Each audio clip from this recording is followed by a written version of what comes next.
The Lost Tales of Ornn by Matt Dunn. A short story from League of Legends. Read to you by Prestige Edition.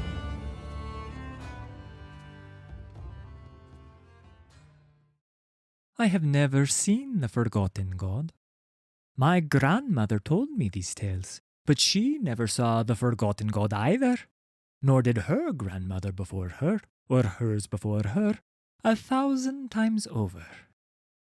His legends endure only around crackling fires and meals of roasted fish. The further back we trace our ancestors, the truer the tales become. The children's weary faces lift a little higher. Firelight dances on their cheeks, but pain lives in their eyes. Gods dwell around us, in the sky, in between clumps of soil, and behind the veil of stars. We need only to seek their favor, to channel their being into our hearts and deeds. For instance, on the sea, it is so cold that your eyeballs might freeze solid in their sockets. No, it's true. But when sailors rub blubber on their faces and think about the seal sister, whose true name is forgotten, they are protected from the icy ocean winds. Others, such as Volibear, refuse to allow their own legends to fade and still stalk this world. He demands sacrifice and forces obedience, much like the Ursine. They have all heard tales of the half-bear abominations. Fear makes the children lean closer to the fire. Oh yes, little ones, we may speak later of the bear-skinned storm-bearer, but the less said about him the better. Like grandmother used to say, once they lean closer to the fire, they're yours. Instead, these stories concern the firstborn of the gods. 1. The Shaping of Land. Ornn was the firstborn of his brothers and sisters. He leapt into the world, itching for a fight. This was not so easy, however. Trees were weak adversaries, snapping far too easily. Icebergs melted at his touch, running away into the sea. Frustrated, he punched a mountain. The mountain did not yield. Ornn was pleased by this, so he challenged the land itself to a good-natured brawl. As Ornn wrestled with the land, he dented and bruised it, shaping all of the Freljord that we know today. He headbutted mountains from the plains and pounded down deep valleys. When he was tired, Ornn thanked the land for the glorious match. The land responded by opening a fiery pit, showing him its very heart, and he was honored to see it was a reflection of him, a fiery ram. The land had deemed Ornn worthy and bestowed its secrets to him, gifting him the strength of primordial flame, for fire is the true agent of change. He looked at the landscape that was the result of his fight and nodded. It would do. After this, Ornn set himself to building tools and weapons. My ancestors must be smiling, for at this moment a light snow begins to fall. Gentle flakes settle on the children's furred hoods, and they stick out their tongues. Did you know that there used to be no snow in the Freljord? I ask them. The children look confused. It's true. Our lands have always been the coldest in the entire world. But in the early days, there was only bitter, dry air, and no such things as storm clouds. 2. The Origin of Snow. It was during the early, cloudless, and cold days that Ornn built a house. He made it of the finest lumber. The magnificent home spanned 3 valleys. Can you imagine that? After completing his majestic horn hall, Ornn appraised his work. Good, he said. These were the days before language, so this was a compliment indeed. Now, his sister Anivia was annoyed. Ornn had felled her favorite perching trees to build his home, so she decided to teach him a lesson. While Ornn was sleeping, she flew in through his bedroom window. Then she tickled his nose with one of her feathers, causing him to sneeze a gout of flame that set fire to the bedsheets. The bedsheets set the floor ablaze. Anivia panicked and flapped her wings to fly away, but this only stoked the fire hotter with the dry Freljord air. Soon, all of Hornhall was alight. The fire raged for days, darkening the skies with ash. Of course, Ornn slept through the whole thing. He awoke atop a pile of ashes in a very bad mood, for he had not had a restful sleep. But he did not know what Anivia had done, and to this day she has never told him the truth.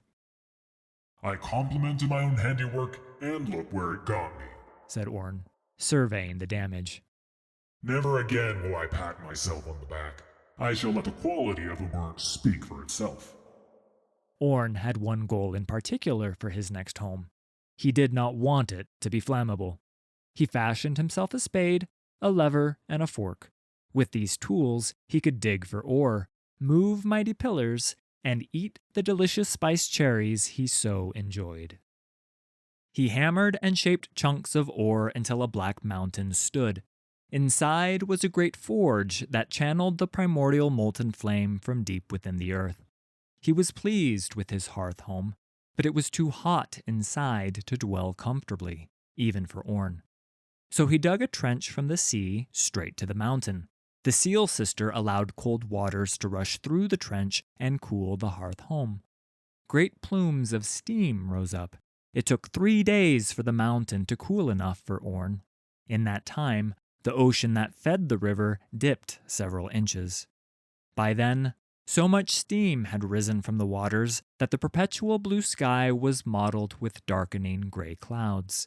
As these new puffy forms gathered and cooled, they grew heavier and heavier until they burst with snow.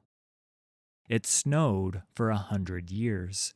This is why the Freljord still has so much snow today. One of the children frowns at me. If Ornn did so much for the world, then why is it only you who knows the stories about him? She asks. The girl is young, but has already seen so much hardship that her hair has several shocks of silver running through it. There is one tale that answers this very question, I reply. Would you like to hear it?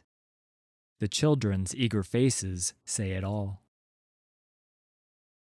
3. 3 sisters ask Ornn for help.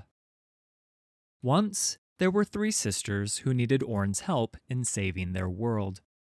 Ornn, however, did not care to help anyone save any world, anywhere. It was for personal reasons, and he did not elaborate on the matter. But this did not stop the 3 sisters journeying many days and nights to ask. There are creatures of great and wicked magic that stalk our tribes, the first sister said. She had fierceness and war in her eyes. They want to destroy all things and claim the world for themselves. This sounds like a problem, Ornn said. He did not look up from his forging. Then will you fight with us and use your strength to slay the monsters? Ornn grunted. This grunt meant no, in such a way as to halt any more discussion. This was understood by all. If you heard this grunt, you would have thought the first sister wise for not pressing the matter further. These beings watch our every move, the second sister said. There was hope and wisdom in her voice. I would ask you to take the spade that once dug your mighty river and use it to dig the deepest trench in all the world. Then we can lure the monsters into the pit ourselves and solve our own problem. Ornn grunted. The sound of this grunt meant, I will dig that hole, and that everyone should stop talking immediately. This was understood by all. If you heard this grunt, you would have thought the second sister wise for not pressing the matter further. So Ornn dug them a trench, for a very deep hole can add much to a landscape. Also, he had planned on digging one anyway, and the proposed location was a fine spot. When Ornn was finished with the trench, he left the 3 sisters with nary a word, for he had already said far too much to them. That is one deep hole, the second sister said. I pray it is deep enough. Wind blew up from the freshly dug abyss with an otherworldly howl, as if to say that it was deep enough. If you had heard the abyss's howl, you would have thought it wise that no one climbed down to measure its depth. Several years later, the sisters returned. They looked as if the battles with their foes had taken a toll. This time, the third sister spoke. Her icy breath reminded Ornn of the cold and dry days long ago. Ornn, builder of all things, she began. I do not build all things. Again, he did not look up from his forging. Just some of them. The third sister continued. We come now to ask you one simple favor. The pit you dug is so deep and so wide that we cannot build even a single bridge across it. Teach me how to build a bridge that can never break, and I will do the work myself. Ornn raised an eyebrow. He studied the third sister's eyes. He did not trust her, for she had a scent of magic about her, and magic always makes sturdy things weaker. There are many able bridge builders. Go and bother them. The other builders cannot make a bridge with the type of stone we have, the third sister replied. They claim it fell from the sky, and they cannot forge it for all their efforts. She then presented a chunk of star metal. If you had seen the star metal, you would think it wise that only Ornn could possibly ever shape this material, for it was almost as stubborn and unyielding as him. Ornn agreed, but he would do the work alone, and required the star metal itself as payment. The third sister gave it to him, and he used it to forge a tool to help build the bridge. With that tool, and only that tool, Ornn built the bridge. The second sister felt bad about the third sister's lie, for they did not need a bridge at all. She asked Ornn what sort of tool it was. I used it to hammer, Ornn said. So I will call it hammer. I have said enough. When he was out of sight, the third sister walked the length of the bridge, reciting strange incantations across the entire span. This turned the bridge into a crossbar that sealed the beasts below within the abyss. However, Ornn had been right, and the addition of magic ruined the quality of his work.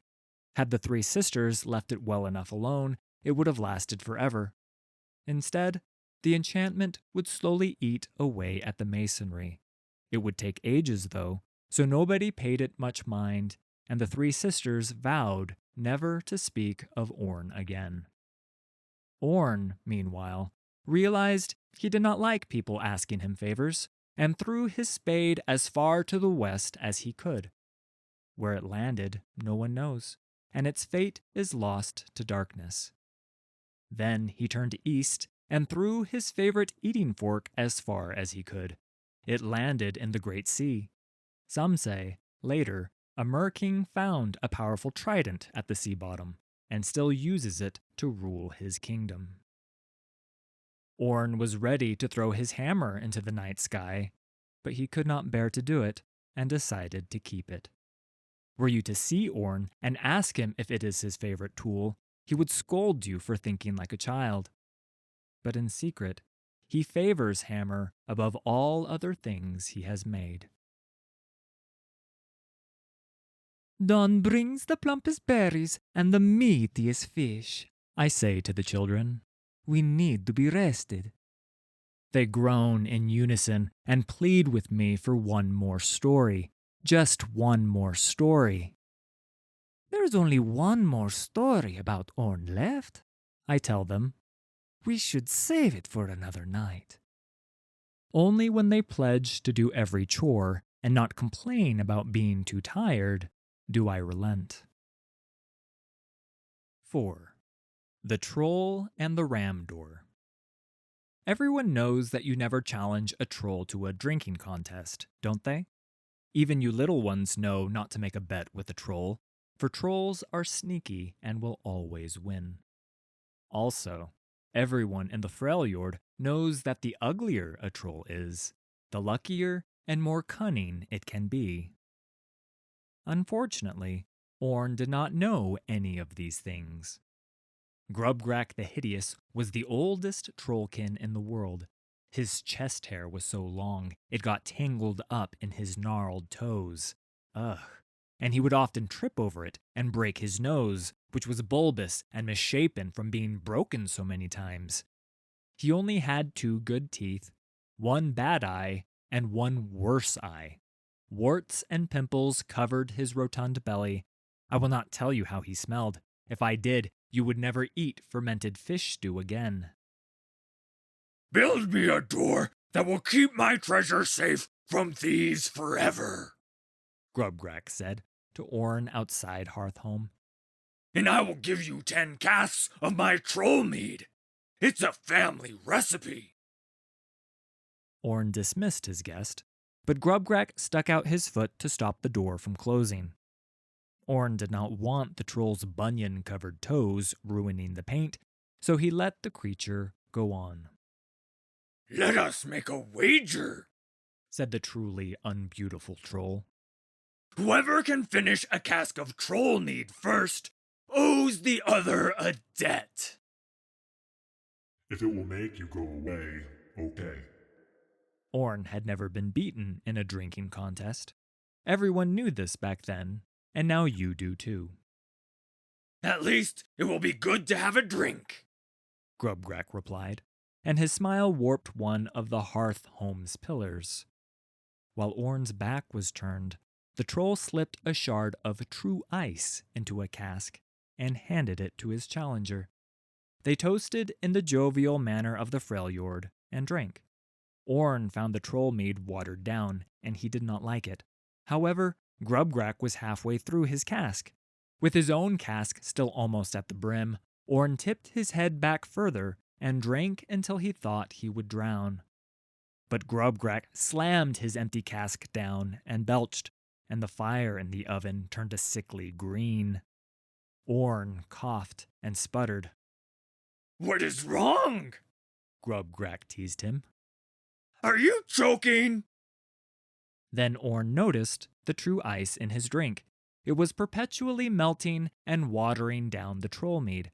No matter how much he chugged, the true ice had replaced it. He smashed the cask with one hand. You cheated, Ornn said. His angry voice set off an earthquake that sunk a few islands. Of course! What other advantage would an ugly troll like me have against the mighty Ornn? In truth, the ugliest trolls have almost all the advantages in the world. But Ornn did not spend much time with ugly trolls, so he wouldn't know that. But now all of you little ones do. A deal is a deal, Grubgrak reminded him. My word is as good as hammer, Ornn grumbled. even if I was cheated. So Ornn labored for 10 days and built the single best door anyone had ever built. He adorned it with a ram's head like his own and the one at the heart of the Freljord. It was impervious to magic and lockpickers alike. Grubgrak was so impressed with the quality of the door that he was speechless, which is very rare for a troll. Ornn fastened the door in front of the troll's cave, which was on top of the troll's mountain and where all the ugliest trollkin in history had hid their treasure. With a grunt, Ornn trundled off, leaving Grubgrak admiring his new door. When he had regained his wits, Grubgrak realized it had been a day since he last counted his gold, and he was growing anxious. But he could find no way to open the door, none at all. Grubgrak tried brute force. The ram-faced door did not budge. Then he tried to strip the paint with his foul breath. Again, the door did not budge. Lastly, he tried to pry the hinges from the cave wall, but alas, the door was fixed to the mountain so firmly that the troll only hurt his shoulders trying to shake it loose. He was locked out. Grubgrak stormed into Ornn's forge. What trickery is this? He shouted. His breath was so bad, the forge fire nearly flickered out. There is no trickery, Ornn replied. stoking the flames back to life. You told me to build a door that would keep your treasure safe from thieves forever, and I did. This door will stand longer than the mountain it is on. No one can break it. I made it just as you asked. But I cannot get inside! Grubgrak cried. And I stole nothing from you! Time is more valuable than gold, Ornn said. so you are a thief, and my work is as good as my word. Grubgrak tried for years to get back inside for his treasure, but the door never opened for him, and he could not even find the keyhole. With each attempt, the ram-headed door stared back at him, an eternal reminder of the time he cheated Ornn. And, if you listen carefully up in the mountains, you can hear greedy old Grubgrak's wails of anguish before any avalanche, even to this day. The children are fast asleep, snuggled into each other around the fire. I carry them one by one to the orphan's tent. Our tribe hasn't much to share, but we are not the winter's claw. The last child is still awake by the fire. He lies on his side. "Those stories aren't real," he says with the tiniest voice. It's the legless boy. We found him half dead after our own village had been raided. We couldn't leave him. I couldn't leave him. So I wrapped his wounds in bandages and carried him on my shoulders. "I think they're made up or changed to help us go to sleep." "A story is as real as we believe it is," I tell him as I settle down next to him. "There is a God who is good, but he doesn't care about us." I nod slowly. "I can see why you would think that, but it is not true. There is one more story I can tell you. It was the last story my grandmother told me before I blossomed into womanhood. She wanted me to be ready, for it is not like the others. But I think you have seen enough to be ready. What do you think?" The boy nods. I draw him close to my chest and begin. 5. The Tragedy of the Hearthblood. Once, long before the splintering of the Freljord, Ornn had a legion of smiths who lived at the base of his mountain. They claimed to worship Ornn, but if you were to ask him, they were misguided, for he would say he had no followers. Still, it is true that they built themselves a little town, and that it was filled with folk who wished to make the finest things in all the world. There were thousands of them. They made tools, they made plows, they made carts and armor and saddles. They built furnaces and homes. They called themselves the Hearthblood, for they never felt the biting cold of the Freljord, and could tolerate the immense heat bubbling beneath their bare feet on the slopes of Hearthhome. They became the finest craftspeople in the world, and their workmanship was surpassed in quality only by Ornn's. Occasionally, he would appraise their work. If he liked what one of the Hearthblood had wrought, he simply said, Passable. This was a mighty compliment from Ornn, who had learned long ago to let good work speak for itself. Do you remember that tale? Ornn never admitted that he admired the Hearthblood, but deep inside his chest, his volcanic heart churned with respect for the hard-working people. They did not kneel or offer him sacrificed flesh. They did not turn his words into scriptures and spread them across the land to people who did not want to hear them. Instead, they focused on their work in silence. They were imaginative, resourceful, and hard-working. These Hearthblood folks made Ornn smile, although nobody knew because they couldn't see the smile underneath his beard. One day, Volibear came to visit his brother Ornn. This was no friendly stop, for Ornn and his brother were never friendly, nor had they ever visited one another before. The Great Bear was going to make war and needed weapons for his army. Ornn saw the army, fierce aberrations, men twisted into other shapes by their efforts to please Volibear. They were simple and fierce and quick to anger. Give them swords and axes, Volibear demanded, with wicked intent. Give them armor, and I will make it worth your while. No, said Ornn, for he wanted no part in Volibear's warmongering. Fine, said Volibear. Have your followers do it instead. I do not care. Do this. I am your brother. This irked Ornn so much that his great horns flared with molten heat. The people in the town below do not follow me. They build for themselves. They are quiet and work hard. That is all. But Volibear saw beneath his brother's words to the fiery heart in his chest. For all his flaws, Volibear was very good at reading others. They are a reflection of your own image. Ornn's horns grew red hot, and then white hot. If I see you again, Volibear, I will beat you within an inch of your life, he growled. If you had heard this threat, you would think it wise for Volibear to leave and never return.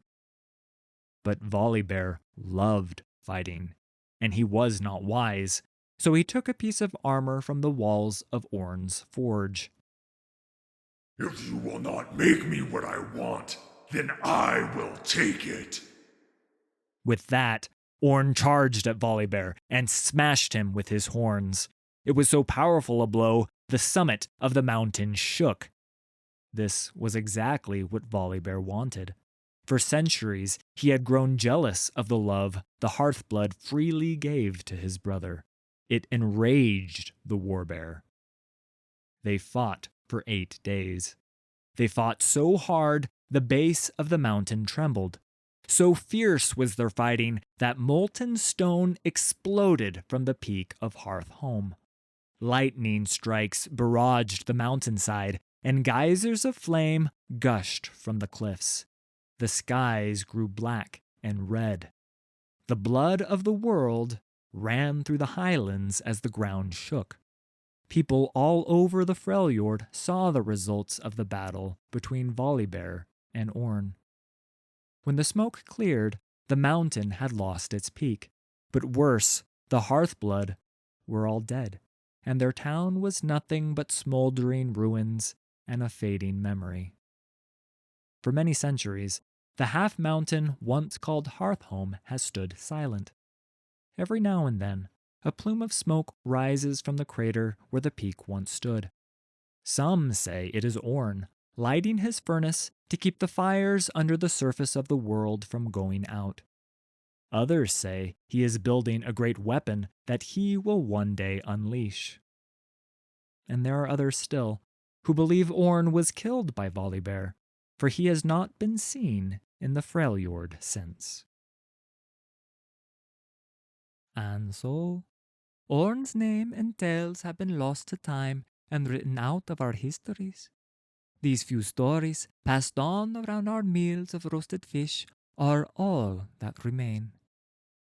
That is a sad tale, which means it is the truest, the legless boy says, looking up at me. There is a tear in his eye. What do you believe happened to Ornn? I believe when the great builder returns, I tell him, it will be to remake the world. The boy laughs. I would like to see that day. Maybe you will. Do not weep for the Hearthblood. Weep instead for the stories lost to war and time. For once they were more numerous than the stars. Repeat these tales so our children's children can still hear our ancestors' voices and stoke the fire of the forge in our hearts. In my own heart, I can feel my grandmother's smile. It warms me. I feel no cold beneath my bare feet.